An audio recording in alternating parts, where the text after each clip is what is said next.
একবার তো মনে হলো যে কিছু হবে না, যদি শ্বশুরমশাইকে খুশি করে দিই তাহলে বাড়ির কথা বাড়িতেই থাকবে।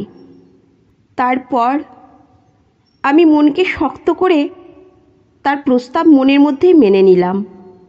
এরপর তিনি উঠে আমার ঘরে এলেন এবং বললেন, কি হলো বৌমা, তুমি কেন চলে এলে?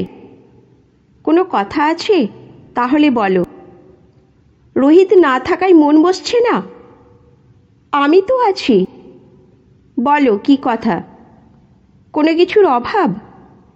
আমার নাম সুমিতা রায়, বয়স 30 বছর। আমি একজন সাধারণ গৃহিণী। স্বামী রোহিত রায়ের সঙ্গে আমার বিয়ে হয়েছে 3 বছর আগে। রোহিত একটি প্রাইভেট কোম্পানিতে কাজ করেন এবং আমাদের জীবন সুখে কাটছিল। কিন্তু বিধাতা যেন আমাদের সুখের ভাঙন ধরাতে এক অপ্রত্যাশিত ঘটনা ঘটালেন। আমার প্রিয় শাশুড়ি এক ভয়ঙ্কর দুর্ঘটনায় মারা গেলেন। সেই ঘটনার পর থেকে আমাদের পরিবারের ওপর যেন কালো ছায়া নেমে এলো। আমার শ্বশুর, যিনি তার স্ত্রীর মৃত্যুর পর সম্পূর্ণ ভেঙে পড়লেন, দিন রাত একা বসে থাকতেন। তার চোখে যেন সব কিছু ফাঁকা হয়ে গিয়েছিল। আমি আর রোহিত অনেক চেষ্টা করলাম তাকে স্বাভাবিক জীবনে ফিরিয়ে আনতে, কিন্তু সব ব্যর্থ হলো। এক পর্যায়ে আমরা ঠিক করলাম তাকে কিছুদিনের জন্য আমাদের মেয়ের বাড়িতে পাঠাবো। হয়তো সেই পরিবেশ তাকে কিছুটা হলেও মানসিক শান্তি দেবে, কিন্তু তাতেও কোনো লাভ হলো না। 1 মাস পর ফিরে এসে শ্বশুরের অবস্থা আগের মতোই রইল। আমি লক্ষ্য করলাম তার আচরণে কিছু অদ্ভুত পরিবর্তন এসেছে। তিনি যখন তখন আমার সামনে এসে দাঁড়াতেন আর আমাকে অদ্ভুতভাবে তাকাতেন।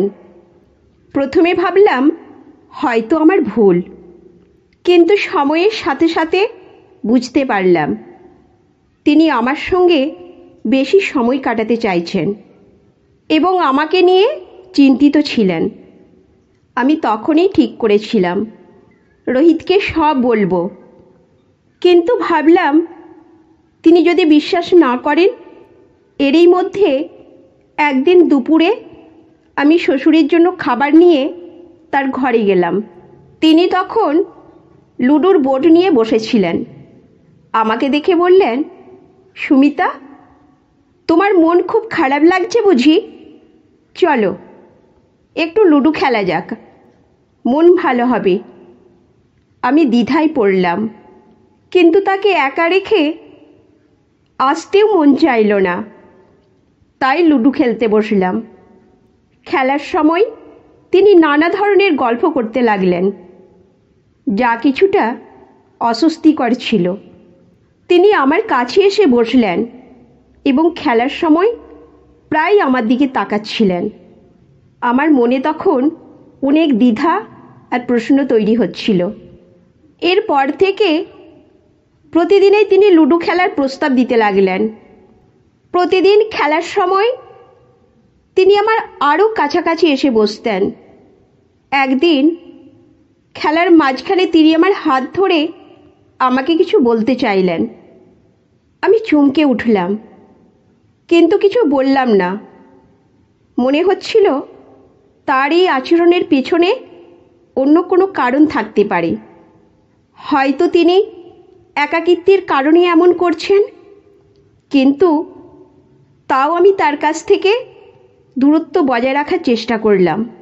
এরপর একদিন দুপুরে রোহিত 4 দিনের জন্য অফিসের কাজে শহরের বাইরে চলে গেল। আমি এবং শ্বশুর বাড়িতে একাই রয়ে গেলাম। সেদিন দুপুরে আমি খুব ক্লান্ত ছিলাম এবং ঘুমিয়ে পড়লাম। কিছুক্ষণ পর হঠাৎ আমার ঘুম ভেঙে গেল এবং অনুভব করলাম যে কেউ আমার গায়ে হাত রাখছে। প্রথমে ভেবেছিলাম হয়তো স্বপ্ন দেখছি, কিন্তু জেগে উঠে দেখলাম শ্বশুর আমার পাশে বসে আছেন। আমি সঙ্গে সঙ্গে উঠে পড়লাম এবং বললাম, বাবুজি, আপনি এখানে? কিছু কাজ ছিল। তিনি একটু হেসে বললেন, না বৌমা, আমি শুধু তোমাকে ডাকছিলাম, চা বানিয়ে দেবে? তুমি সাড়া দিচ্ছিলে না, তাই নিজেই আসতে হলো। আমি তাড়াতাড়ি উঠে চা বানানোর জন্য রান্নাঘরে চলে গেলাম। চা বানিয়ে তার ঘরে নিয়ে গেলাম। দেখলাম তিনি তখনও কাঁদছেন। আমি জিজ্ঞাসা করলাম, কি হলো বাবুজি, কিছু বলবেন?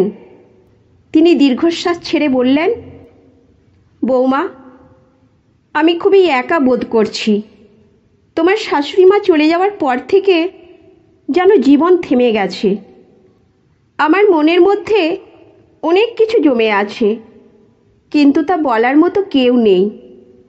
আমি তখন তার কাছে বসে বললাম, বাবুজি, আমি তো আছি। আপনার যেটা মন চায় আমাকে বলতে পারেন।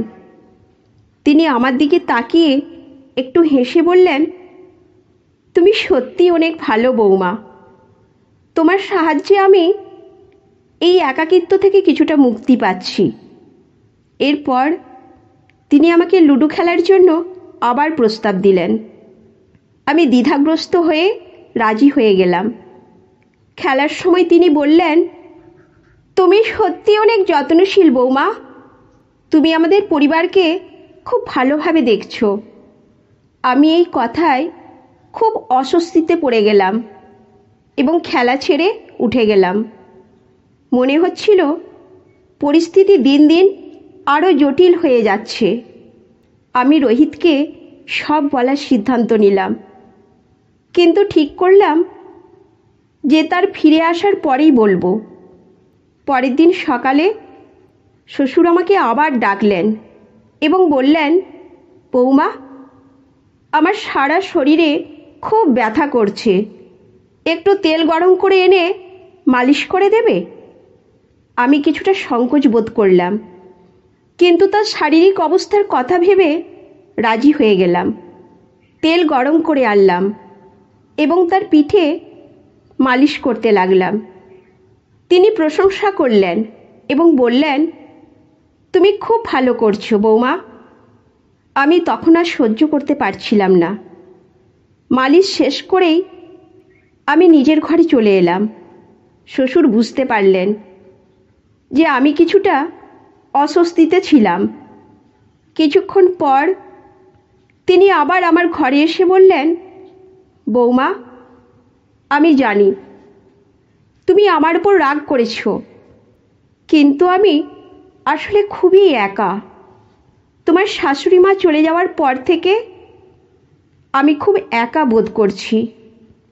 তোমার যদি কোনো অভাব থাকে আমাকে বলো, আমি তোমার পাশে আছি। এই কথা শুনে আমি হতবাক হয়ে গেলাম। বুঝলাম তার এই আচরণের পেছনে একাকিত্ব এবং মানসিক অবসাদ কাজ করছে।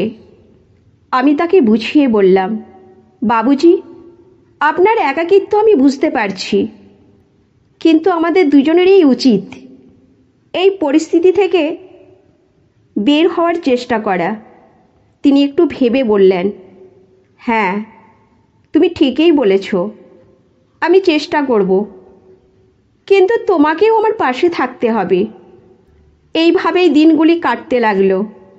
আমি রোহিতকে সব বলার সিদ্ধান্ত নিয়েছিলাম, কিন্তু ভেবে দেখলাম আমাদের সম্পর্কের মধ্যে এই ধরনের কোনো সন্দেহ বা সমস্যার সৃষ্টি করা উচিত হবে না।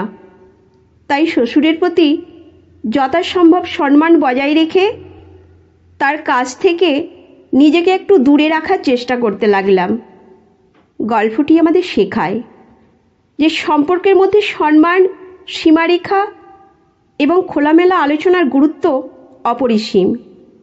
শ্বশুরের একাকিত্ব এবং মানসিক অবসাদ তার আচরণকে প্রভাবিত করেছিল, যা মনে করিয়ে দেয় মানসিক স্বাস্থ্যের গুরুত্ব।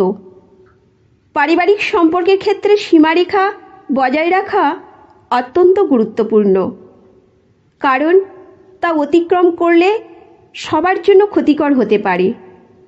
সম্মান এবং আত্মনিয়ন্ত্রণ বজায় রেখে সম্পর্ক গড়ে তোলাই দীর্ঘস্থায়ী এবং সুস্থ সম্পর্কের ভিত্তি। কোনো সমস্যা বা জটিলতা দেখা দিলে তা চাপা না দিয়ে খোলামেলা আলোচনা করা উচিত, যা সমস্যার সহজ সমাধানে সহায়ক হয়। একে অপরের পাশে থেকে মানসিক সহায়তা প্রদান এবং সম্পর্কের মধ্যে সৎভাবে আলোচনা করাই সম্পর্কের আসল মূল্যবোধকে ফুটিয়ে তোলে। এই শিক্ষাগুলি আমাদের দৈনন্দিন জীবনে প্রয়োগ করলে সম্পর্কের মধ্যে শান্তি, সম্মান এবং সুস্থতা বজায় রাখা সম্ভব। তো বন্ধুরা, এই গল্পটি যদি আপনাদের ভালো লেগে থাকে তাহলে অবশ্যই চ্যানেলটি সাবস্ক্রাইব করবেন এবং আপনার মূল্যবান মতামত জানাবেন। ততক্ষণ পর্যন্ত ভালো থাকুন, সুস্থ থাকুন। ধন্যবাদ।